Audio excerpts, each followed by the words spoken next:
Mr. President, as always happens near these kick-the-can funding deadlines that we're now approaching, there's controversy surrounding what will and what will not make it into the continuing resolution. That is, the legislation funding the government for a finite period of time upon the expiration of a spending period. In the House of Representatives, the debate and the controversy continued late into last night and may well still continue later today.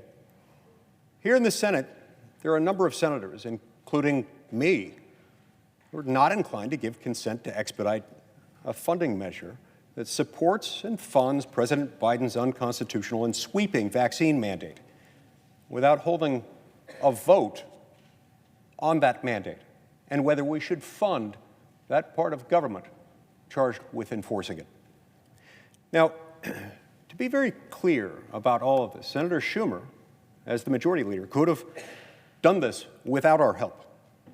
If he had started this process weeks ago or even days ago, he could have held votes and passed this resolution without needing to ask for the help of those of us who feel this way, who are not inclined to help him do it.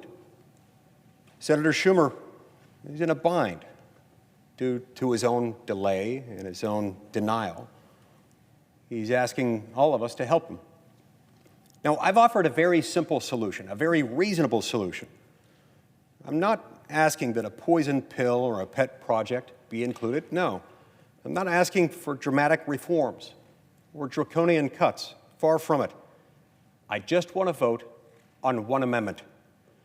I want the members of this body to go on record on whether they support funding in this bill President Biden's vaccine mandate.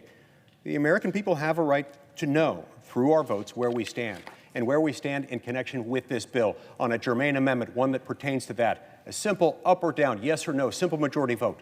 That's all I'm asking. Now, let me first explain a little bit about the recent history of this situation. Well, those involved in this effort have been accused by many in elected office and in the press of brinksmanship. We've been nothing but consistent and clear and open about our position for weeks now, in fact, for a month. On November 3rd, a group of senators, 15 of us in fact, declared our intentions, sending this letter to Senator Schumer. And in this letter, we made very clear that we, quote, will not support and will use all means at our disposal to oppose legislation that funds or in any way allows the enforcement of President Biden's employer vaccine mandate, close quote. Now, 15 senators have signed this letter.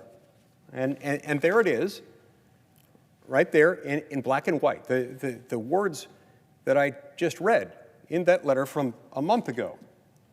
The letter, again, written back at the beginning of November, specifically mentions this funding deadline, the one we're now approaching, the one that's hitting us tomorrow night, as one for Senator Schumer and our colleagues to be aware of, and we made our intentions clear.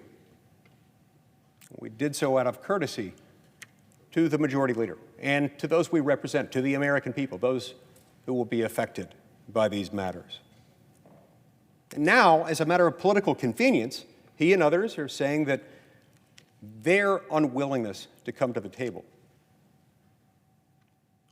which is the reason we're now approaching the deadline without an agreement, somehow amounts to an act of brinksmanship on our part. That portrayal is disingenuous, and it's wrong. After running out the clock, knowingly, deliberately, not coming to the table to negotiate and ignoring our clear public position, Senator Schumer is now accusing us of wanting to shut down the government because we refuse to help him cram through a bill that we've already explicitly stated we're against. We're providing every opportunity to avoid a shutdown. And all we ask for is a simple up or down vote. Now, I stand by the commitment I made not to support or grant consent to pass or expedite a measure that funds, supports, or allows for the enforcement of the President's vaccine mandates. Now, it's true that the U.S. Court of Appeals for the Fifth Circuit has issued an order halting enforcement of the OSHA mandate, and that OSHA has temporarily halted the enforcement of that particular mandate. That does not in any way remove our obligation here in Congress to protect our constitutional role and to prevent unconstitutional measures, laws, and regulations from afflicting the American people. We still don't know the final outcome of that litigation. And in any event, we have an independent responsibility, constitutionally and morally, to make sure that what we do here has our oversight and that we don't spend money on things that most Americans find abhorrent. Each of us did, in fact, swear an oath to the Constitution, and the Constitution does not grant the federal government the authority to implement a mandate of this sort. It just doesn't. You can search it, you will not find that authority. The Constitution certainly does not grant the President of the United States the authority to implement such a mandate without the explicit authorization of the people's elected lawmakers in Congress. Make no mistake, this mandate is not only immoral, it's also unconstitutional. For that reason alone, I must oppose it.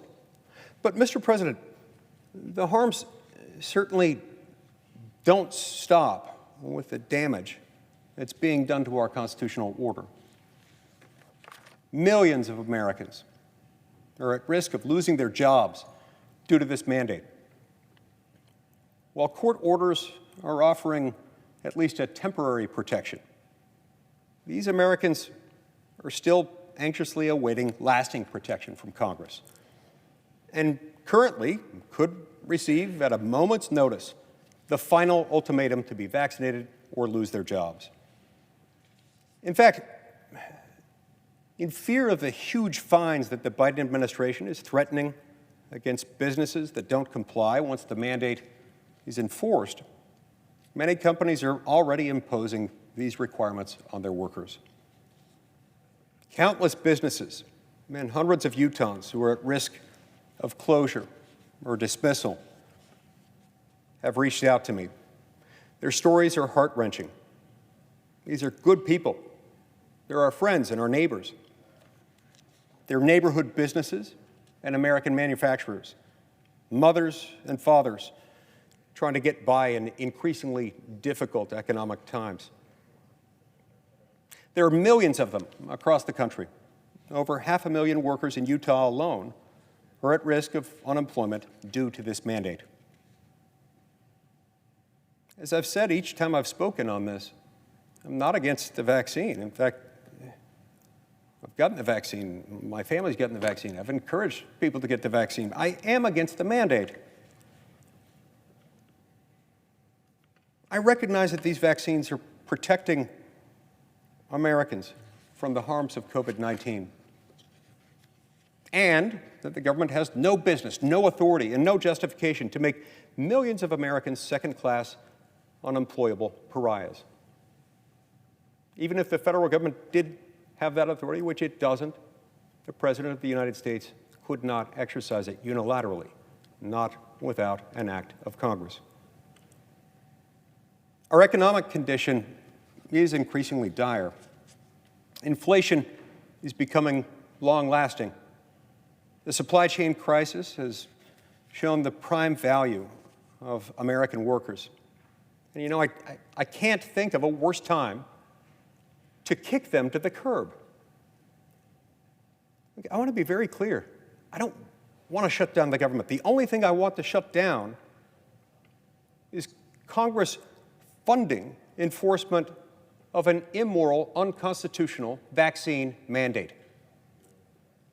However, if the choice is between temporarily suspending non-essential functions, on the one hand, and on the other hand, standing idle as up to 45 million Americans lose their jobs, their livelihoods, and their ability to work. I'll stand with American workers every time. That's not a close question. So, Mr. President, I stand with American workers throughout Utah and across America. I stand with moms and dads needing gifts and paychecks before the holidays. I stand by what I and others